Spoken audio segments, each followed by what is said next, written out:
something took a large chunk out of the throat area of this fish.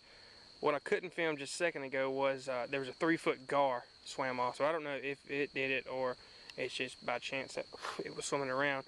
Regardless, I can use this for bait. I've also heard you can drink the eyeball juice for water.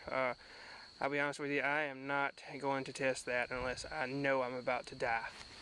What I'm going to do so I can carry this fish a lot easier, I'm going to make what's called a stringer. Just a piece of vine. Normally you run it through the gills, but this one's got a nice large gaping hole for me to run it in. Up through the mouth. And you can tie a knot in it if you want to. It's really not necessary, I don't think. I guess if you had it on both ends. But if you do tie a knot, it doesn't have to be tight. It's just big enough that it won't slip back through the fish's mouth and fall off in the dirt. Which it doesn't particularly matter in this case because I'm not going to eat this thing. I'm merely using it for bait.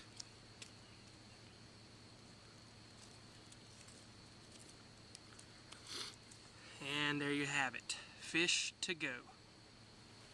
And unfortunately I had the tender in my pocket and sweated down because it's Mississippi and that's what you do.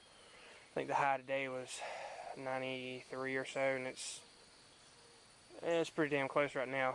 Plus the humidity is always at 200%, so sweat's inevitable.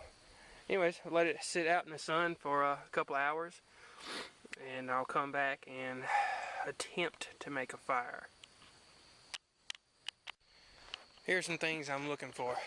A glass bottle would be great. I could use it to, just like magnifying glass, start a fire that way.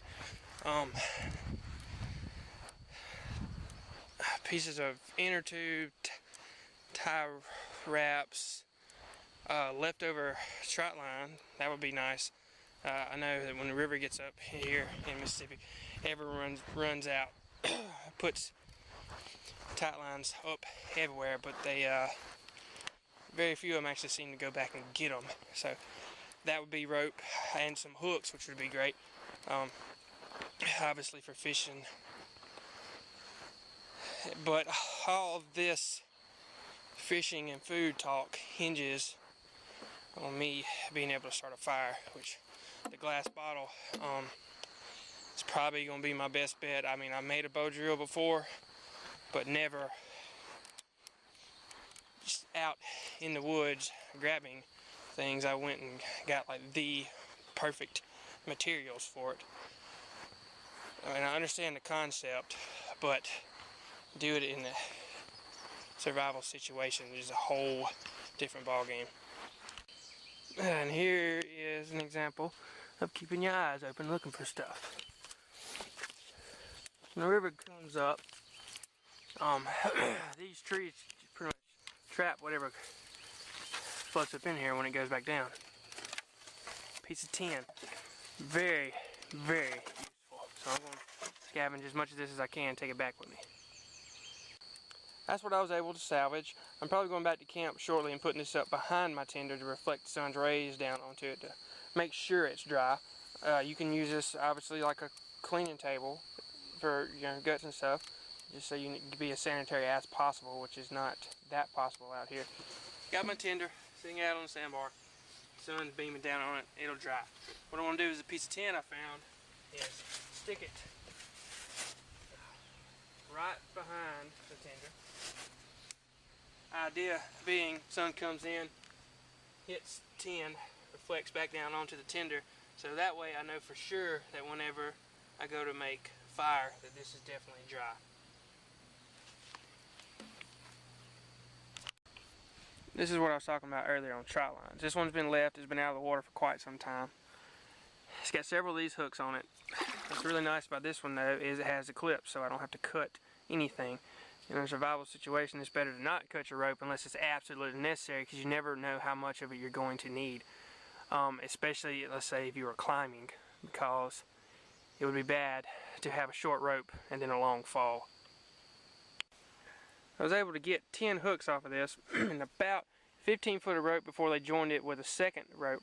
What I'm going to do there is cut it at the joint and use the remaining 10-15 feet of it for another trot line. I'm just basically going to reuse the trot line that they had, just make it shorter.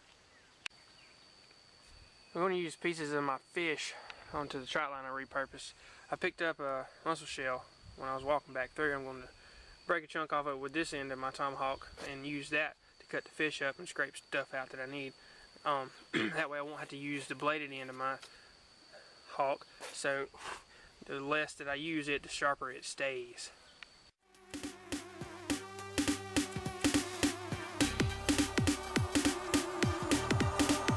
Get funky.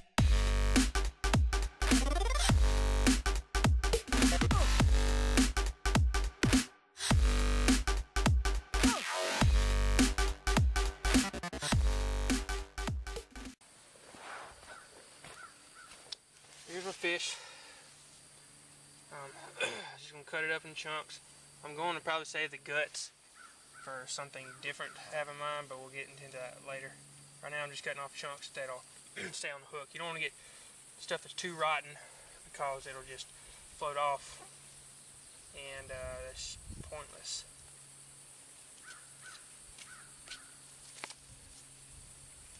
Take the mussel shell, which I've heard of Indians doing this for many years, so I know it does work.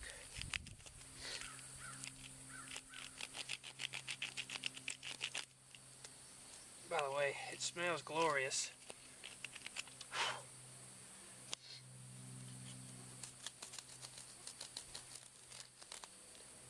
Just cut a good spot. And snap it off. Going to use that for bait too. Now, try to split it right down the middle.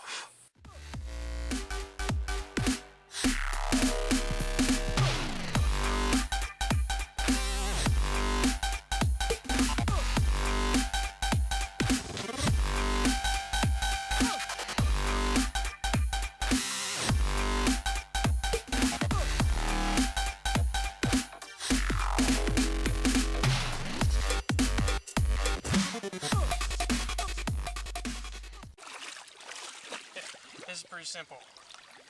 Get the hook,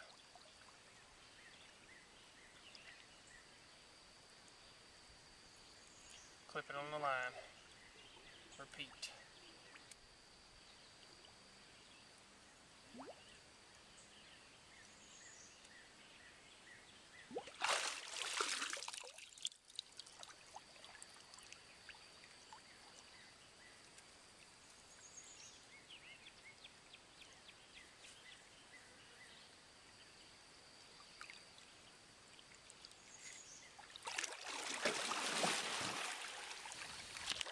Finally, at the very end of the sandbar, I found a glass bottle.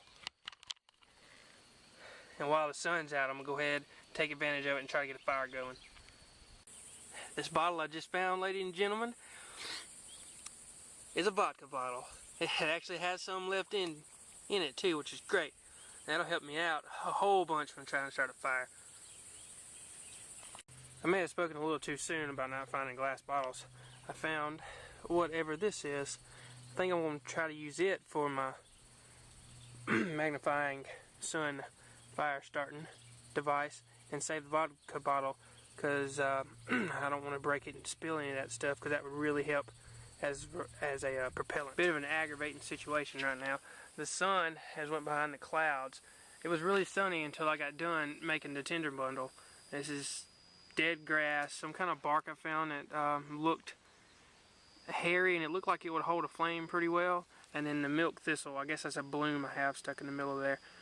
If the sun comes back out, I'm going to try it, but I'm not going to try to film me trying it, because everybody knows how that works.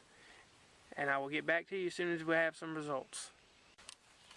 A couple hours has passed since I last filmed. It's just been too hot. Been in the shade, ran down, jumped in the river, cooled off.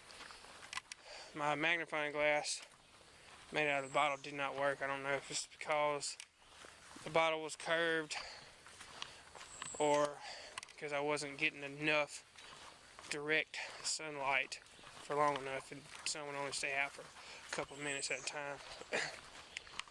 Anyways, I'm walking back now to find materials to make a bow drill with, so maybe I'll have a fire tonight. Here are the pieces I collected for the bow drill. Here is, I'm split this, and there'll be the bottom, the board that you spin into. This is probably going to be a spindle, but just in case, I also brought this in case it doesn't work. This curved stick is going to be the bow. I'll probably go with a smaller one when I get back. Use the rest of that cord I got from the trot line, and let's hope it works.